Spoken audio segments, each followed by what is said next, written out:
Procrastinators of the world unite! Well, maybe tomorrow. Today, we're going to take a look at procrastination, why we do it, how it's conscious and unconscious sometimes, why thinking doesn't help us move into action, and how we actually can make that shift to start moving on the things that we need to. Welcome back to another episode of Leading Beyond the Spreadsheet, the leadership podcast for analytically minded leaders who want to balance their technical expertise into embracing and excelling with the people part of work. I'm your host, Kris Liebau, and owner of Action and Ease Coaching. Today, I'm excited to welcome special guest and fellow coach, Aaron Fields. Hi, Aaron. Hi. Quick details on Aaron. Aaron is an executive coach who specializes in working with leaders and professionals who've had success in their careers but are feeling called to do more. He helps his clients clarify what they want, have the courage to act, and create the results that fill them with meaning and freedom. He's guided by the unwavering belief that there's limitless potential inside each person waiting to be unlocked. Aaron is a seasoned corporate strategist and adjunct lecturer at Ohio State and a recovering procrastinator. He lives in Columbus, Ohio with his wife and 2 children. Aaron, welcome to the show. Thank you. Thanks for having me. So, let's just kick this conversation off. Procrastination. Why do we do it? This is a great way to start, Kris, because when I talk with people about procrastination, they're always talking about an action that they're procrastinating on. But that's not really the why behind it. You're really procrastinating on a feeling that you want to avoid. And the feeling is associated with the action that you're avoiding. But it's really the feeling that's driving your actions. It goes back to cognitive behavioral theory that's been around for decades. Your thoughts drive your feelings, and then your feelings drive your actions. So when you're not doing a specific action, it's connected to a feeling that you want to avoid.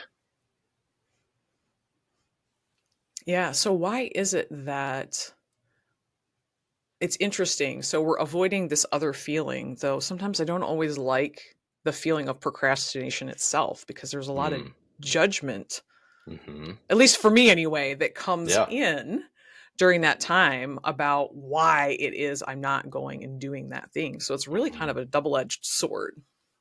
Yes, I agree with that. But then what I find is that those feelings of guilt or judgment that come in while you're procrastinating then open you up to get distracted by something, to pick up your phone or, to go talk to your friend or, to go grab a snack. Like you're looking for a quick kind of hit to your serotonin to be able to get away from whatever that feeling is that you're experiencing, right? Yeah, so it's essentially driving a different kind of avoidance. Yeah. So you have the initial feelings about the thing that you don't want to do. And then maybe we have feelings about our behavior. And then we go find something else that may or may not be productive to cover that up. Yeah, to give you a different sensation, right? To give you a different feeling. And so that can happen both consciously, but it can also happen subconsciously where you don't even realize that you went through those cycle of steps. Yeah. So let's break down the conscious and unconscious part of this. Say more there. Yeah. So sometimes, and I can think about when I was in college, me and my roommate, we had this giant poster on our wall, and the poster said, "The time we enjoy wasting is not wasted time." And so we were procrastinating on lots of things during that time in our lives, and we were doing that consciously, and we also thought that was the right thing to do for, being a 19-year-old or a 20-year-old, that, we thought that period of our life was about like looking for things that we enjoy. And so that was, a very conscious process that we were going through. Yes, I have homework. Yes, I have term papers due, but I'm gonna do something else that I enjoy first. So that's a very conscious experience, right? But if you flip that to a different example, say you're working in an organization that's very risk averse, just in general. And you've got this great idea that you've, found through your analysis or through the expertise you've developed. But you're really procrastinating on sharing your idea because it involves some risk for the organization. You might not even realize that you're waiting to share that idea because of that feeling of like, oh, I don't think this is going to work at this organization. I might get admonished. I might be seen as a failure if I present this idea and no one likes it. I might have some guilt about spending time on this idea and then the organization doesn't accept it. There's all kinds of different feelings that could be going on in an experience like that you might not even be aware of. And so you might think about your idea for a little bit, and then you might go, scroll through Instagram for, 20 minutes to get yourself out of that feeling. And you might not even notice that you're going through that cycle. Yeah, and I think as we get older, it gets well, not necessarily as we get older, the sneaky part of it you had Mm, mentioned too. I definitely find, and whether it's entrepreneurially or when I was in industry, there's a lot of things to do. There's no yeah. shortage of stuff. And so that sneaky procrastination, as you were talking, it's really about the priorities. Like, oh, this is more important. I should Mm, go work in this, hmm. or I'd rather go work on that. So it can be a little bit sneakier in that way because we are being productive, right? Hmm. We're not just on Instagram or we're, not Hmm. doing that. That's right. And so the challenge becomes like we're just so busy with all these other things Mm-hmm. that that's the thing that gets put on the back burner because we don't have enough time to do Yes. it. Yes. 100% agree. You think about, say you have a crucial conversation that you have to have with Mm. someone. And you say, well, I need like open space. I need to do it in person, but I've got all these other things that I have to do first, right? You know, I've got to get time cards done and I've got to do the laundry and I've got to pick up my kid from school and it's a busy week at home. So maybe next week, maybe I'll have that crucial conversation because that's when I'll have, the free space to do it. Like that kind of thing happens all the time. And you might not even realize that because you are doing things that whole time and you are being productive or busy, as you said, it might not feel like procrastinating, but it still is. You're avoiding that feeling of what's it going to be like to have this hard conversation with someone. Yeah. So, how do we tease out the difference between wisdom and knowing that maybe we really truly don't have the capacity and this isn't a good time Mm-hmm. versus I'm sandbagging? Mm. Yeah, that's a great question. To me, you can start with reflecting, like, and allowing yourself to slow down, allowing yourself to say, what is the mindset that's driving me to this intended action? Okay, I've decided I'm not going to have this conversation this week or whatever. Walk yourself back to, okay, what thoughts are driving me to think that? And then you can ask yourself, is there another way I could be thinking about that same situation? Is there another mindset that I could use in the same situation? It's kind of just opening yourself up to there's more than one possible way to think about this. And then you can ask yourself, do I want to choose one of those other paths of how I think about it? Yeah, this makes me think. So, you and I, we've talked about procrastination before. We happened to Yeah. meet at a conference where you were talking about procrastination, and we got to nerd out about this for a little while. And you had mentioned, right, the power of the future self. Like, how good Mm-hmm. is it going to feel Mm-hmm. when this is done? Mm-hmm. And creating that shift from, and I agree with this wholeheartedly, right? Because I do this for me. Right. And that's the, oh, I'm feeling small. There's this fear. I don't want to do this thing. I'm putting off. I'm avoiding it. Stepping back from that and coming up here and saying, right, how good am I going to feel when this is done? What becomes Mm-hmm. possible Mm-hmm. once I've taken that step, right? How is this? helpful to somebody else. And then it's not just Mhm. about me when I bring other people into it. What are some of the things that you find are valuable in helping facilitate that shift from that immediate feeling in order to envisioning what's possible? I To build on what you said, Kris, impact is something that helps people think about things differently. What would the impact be for you? What would the impact be for other people? And getting people to put that down on paper and get it out of their heads can be a helpful way to shift their perspective. I've seen that happen multiple times with folks who are avoiding a very specific feeling or stuck in a very specific way of thinking about something. If you can get them to step back and think about potential impact of having a different way of thinking, it can be really helpful. Yeah, so I'm a speaker as well, and I talk to people that are speakers or that want to be speakers like, "Oh, I don't like that feeling, Mm, beforehand and getting up stage and feeling nervous." right. And I still have that sometimes, though just because you have that feeling doesn't mean that you can't also do the thing.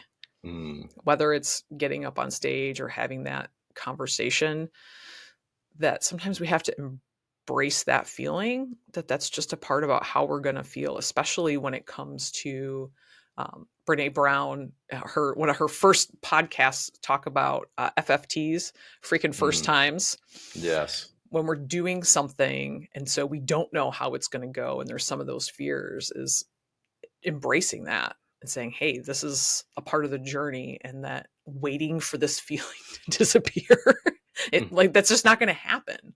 So mm. embracing that and moving forward and being okay with that, I think could be a really powerful perspective to adapt as well. Well, yes. And I would also say, kind of offering up the exact opposite of the myth. So I work with people who talk about imposter syndrome a lot, and that's something that can get in the way of and can lead to procrastination. Very similar to what you were talking about with public speaking. Some people say, "I just can't do that." That's just not me. But if you flip that thinking and say the exact opposite and say imposter syndrome is a good thing because it shows that you're growing. It shows that you're doing something for the first time. It shows that you're willing to be courageous. That is also a helpful way to get people out of the mindset of, oh, I have to get rid of imposter syndrome to be able to be a public speaker. I would say, no, flip that around. Imposter syndrome shows you're trying to do something new, and that's a good thing. And so you shouldn't be so paralyzed by that imposter syndrome feeling. So building on what we've been saying, a lot of times we avoid conflict. We don't want to have a conversation. Like, I love to flow chart it out and be like, this is exactly where we're going to go, and everybody's going to end up happy at the end. And the challenge, people see conflict as a bad thing. And Mm, conflict is an opportunity, because hmm. conflict builds trust. If we want to get to flow and we want to have these environments that are creative and collaborative, we need to have those conversations so that we can calibrate and be on the same page. So, again, flipping that script in order to create that opportunity, that conflict is an opportunity, can be really Yes. powerful. Agreed. Yeah, it reminds me of Game of Thrones where they said chaos is a ladder. Um, I I laugh because we talk about this all the time at my house. Chaos is a hmm. ladder. Yeah. Yeah, yeah, it's an opportunity, just like conflict. Yeah. So, what are so we talked about the sneaky part. What are some of the highlights on how procrastination can be sneaky? What are the things that we should watch out for to maybe check ourselves on our motivations? One of the things that you and I talked about when we first met, Kris, is the analysis paralysis component of procrastination, where you can feel like you're optimizing for getting the perfect set of information, getting the analysis exactly right before you take a next step, making sure you have a complete plan in place or a perfect plan in place before taking one single step towards your actual goal. Like all of those things feel like they are actions. And to me, the way I think about that is it's the difference between movement and momentum. All those things are movement. Analysis can be helpful, but you can analyze forever and not actually do anything. I see this with my friends who are like planning trips and trying to figure out where they want to go, for summer vacation. And they've just been like, oh, we're still narrowing down, we're down to 4 or 5 options, but there's just so many things to pick from. I have to do more analysis about hotels and which flights would work. And, they can just go on forever doing that, and they feel like they're doing helpful work to get them to a decision, but they're not actually. They're just caught in a loop of infinite analysis that doesn't actually lead them to what they want.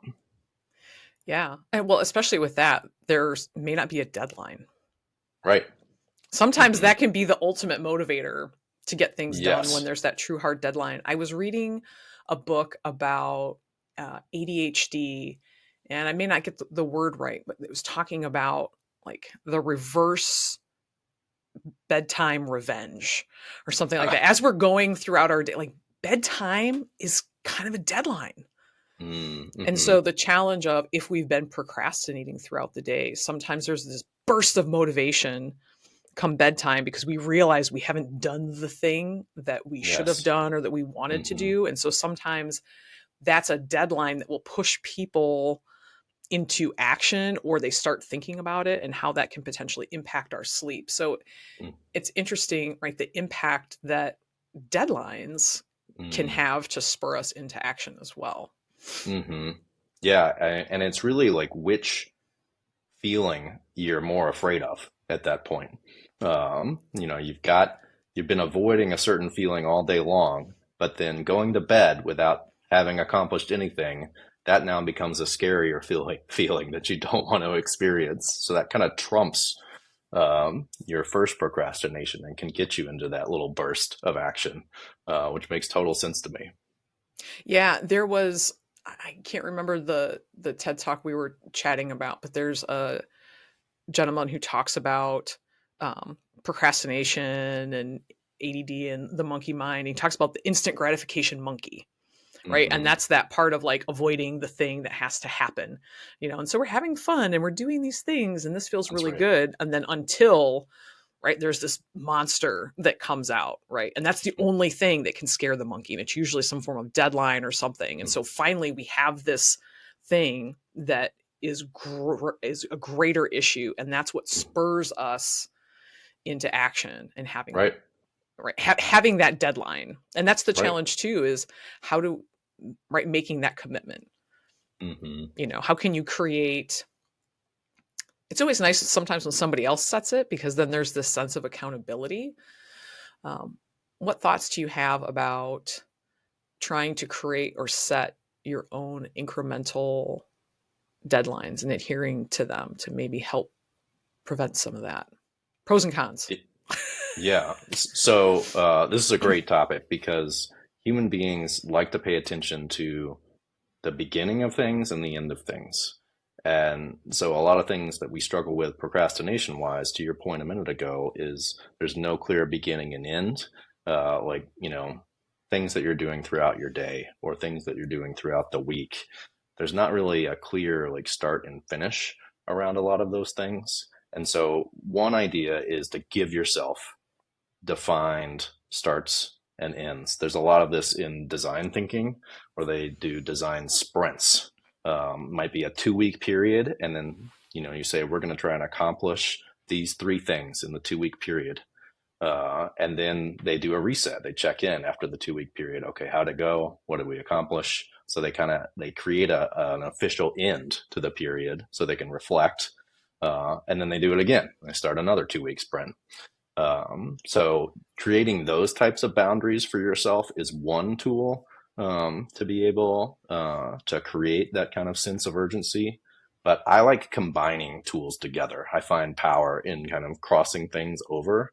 And so if you match a start and end period, like say you block an hour to get something done, say you're working on your next podcast and you want to script it out, you block an hour. If you just do that by yourself, you might easily get distracted. Uh, but if you pair that with doing it with somebody else and you say, let's do a co-working session where you can work on whatever you want, but I'm going to work on my podcast outline for the next hour. And then they tell you what they're working on for the next hour. Then you can both have heads down time, but you've got some built in accountability with the other person because they're sitting there either virtually with you or in person with you. And when you get to the end of that hour, what you do in the last 5 minutes is you share back with each other.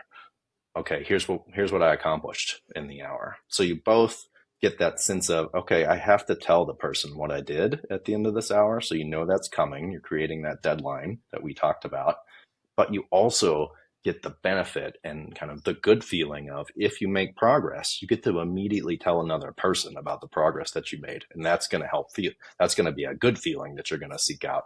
You get a positive reward for that. So like putting those two things together of creating like the start and end experience and adding in an accountability partner to that experience can be a really powerful way to help you get into action. Yeah, I love that because I literally this afternoon have a co-working session with somebody for one Mm, of those topics. So there's two things I want to unpack because I have this in action. So the person that I'm meeting with this afternoon, it's an accountability to do something that needs to be done routinely. And I'll do that. Oh, I can do it later because it's flexible. It's mm, something for me. It's not with somebody else. mm, So holding that time on the calendar because it's not always something that I want to do. Sometimes it's a little scary. But we've made that pact, and mm-hmm. that feels good to know that I'm also supporting that person as well. So it's Love not that. just about me, it's about That's right. also providing that support for somebody else, which was something I mentioned earlier is how can we get beyond that feeling of selves and how can we help support and serve others? The other thing, I have a workshop that I'm doing later this month and really re envisioning it and doing a lot of different stuff. And the idea of just sitting here in front of my computer and talking to my screen wasn't exciting. And I wanted to get times on some activities. So last night, I rented out a room at the library and I invited some friends and Mm, I did the workshop. And the workshop's not for another 2 weeks, but it was a great way to create this deadline for mm-hmm. myself because Yes. this is now fun. I'm Mm, excited to share this with people. That was incredibly motivating rather than just having this random time slot on my calendar where I'm going to go through a dry run and try to guess how long these activities are. So when you look at it as sharing, when you're helping other people, at least for me, I feel like that's something that's really powerful that boosts the fun factor that mm-hmm. eliminates some of these other emotions that we're avoiding. Right.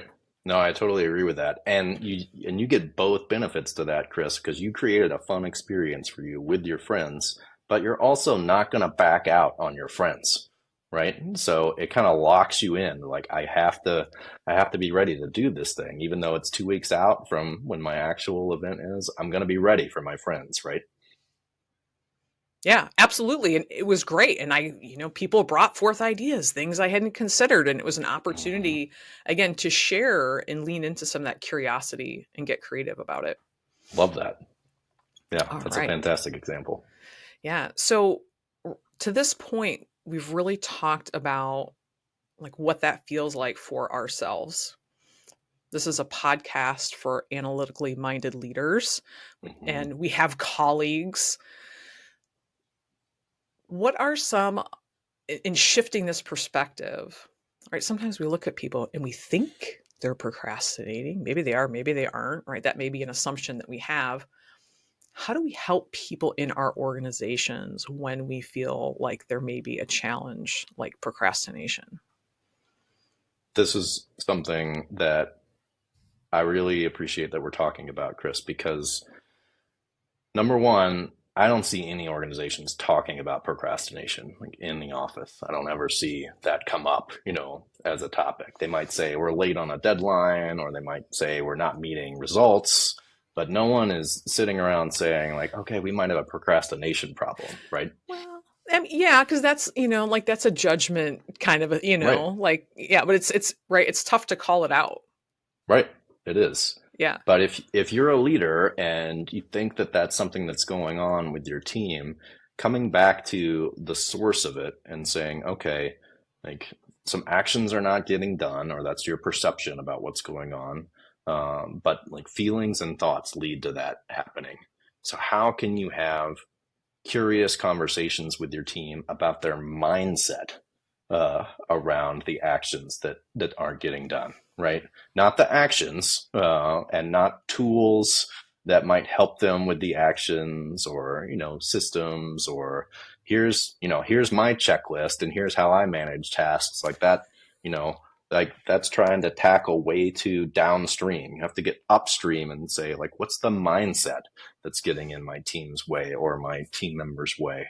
And that could be like a specific individual mindset, some way they feel, but it could be the way the team is having a mindset about how they think about their work. And it also could be a leader and how the leader's mindset impacts team members and their relationship with procrastination. Yeah. My mind just flashed to some of the International Coaching Federation's core competencies. Mm, And one of the things, right? So sometimes there's the coaching the what, and then mm-hmm, there's the coaching the who. And so mm-hmm. in a lot of the conversation, right, there's facts and data, there's things that are out there, and then there's the how we feel about them part. And Mm-hmm. sometimes, right, that's the challenge for us as coaches is there's this thing, and a lot of times it's not an issue about the thing necessarily that needs to be discussed. It's the how I feel about it part. So I just wanted to Yes. draw that parallel of the power of adopting that perspective as a leader, because that's a coach move. So you can Yes. put that in your back pocket and think about that perhaps the question isn't about the what, right? It's Mm-hmm. about that mindset. I 100% agree with that, Chris. I've coached a lot of leaders who are struggling with a low performing individual on their team. And almost always we shift away from the performance of that individual and how the leader feels about the low performance of that individual, because they might feel responsible, or they might feel like they're not doing enough to elevate that person's performance, or they might feel like a failure if they have to fire that person. So those are all the sources of the challenge for the actual leader.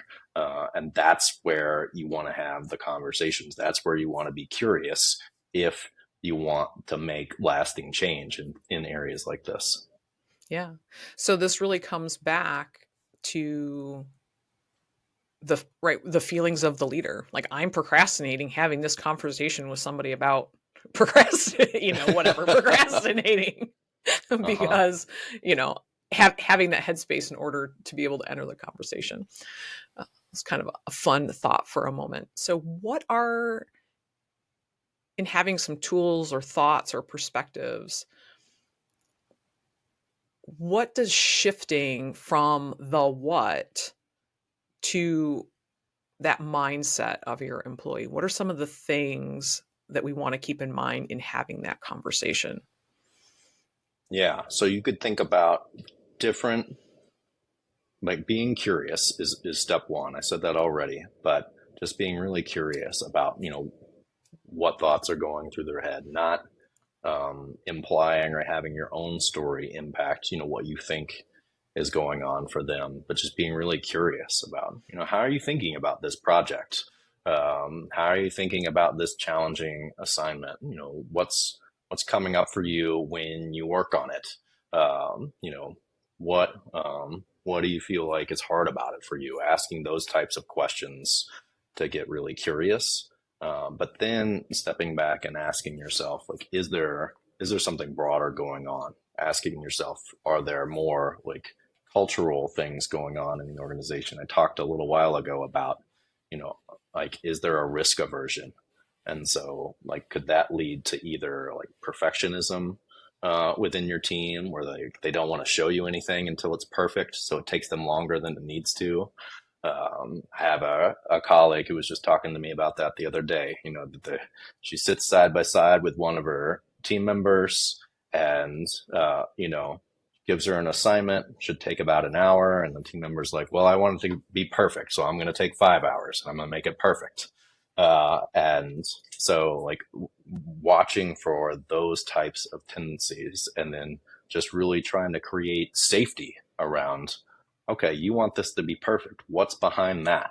Like, what fear is behind it for Mhm. you? What other feelings might make you uncomfortable with something not being perfect? Because that's where you want to work on the how with your team, and how can you create a different space that would make them okay with giving you something that's 85% done, and you could say, yep, that's great, let's keep going, like, let's move on to the next thing. Or like, how could you create that environment with your team so that you can start to give them the space to let go of the mindsets they have, to have a different perspective about getting work done. Yeah. That's great. My mind is spinning with all of the awesome stuff that we've covered today. In wrapping things up and putting a bow on stuff, if there was one thing that you wanted people to walk away with after listening from the session today, or perhaps the too long didn't listen snippet, what's the top takeaway from our conversation today? For me, it's a change in the label. So, I used to call myself a procrastinator, but your mindset is driving your procrastination, and you can change your mindset. So, really, there's no such thing as a procrastinator. You can be procrastinating from time to time, but you can change your mindset whenever you want, and that can get you out of procrastination. So letting go of the label, letting go of the guilt when you do procrastinate, and recognizing that you have a choice to change your mindset and get yourself into action, get yourself into building momentum. That's the biggest takeaway for me. Yeah. Awesome. Wise words. Thank you. For those of you that would like to reach out and connect with Aaron, the best way that you can get in contact with him is to go to his website, aaronfieldscoaching.com. You can sign up for his letter where you can get tools and concepts to challenge your thinking and maximize your potential. I also wanted to share with you something special I have in honor of International Coaching Federation's Coaching Week for 2025. In May, I'm offering complimentary strategic mindset consultations to help you identify some of the thinking patterns that may be impacting your effectiveness. Spots are limited. You can learn more about those at actionandeasecoaching.com/mindset consult. Thanks everybody for joining in. I appreciate your time, Aaron. Thanks so much, Kris. Enjoyed it.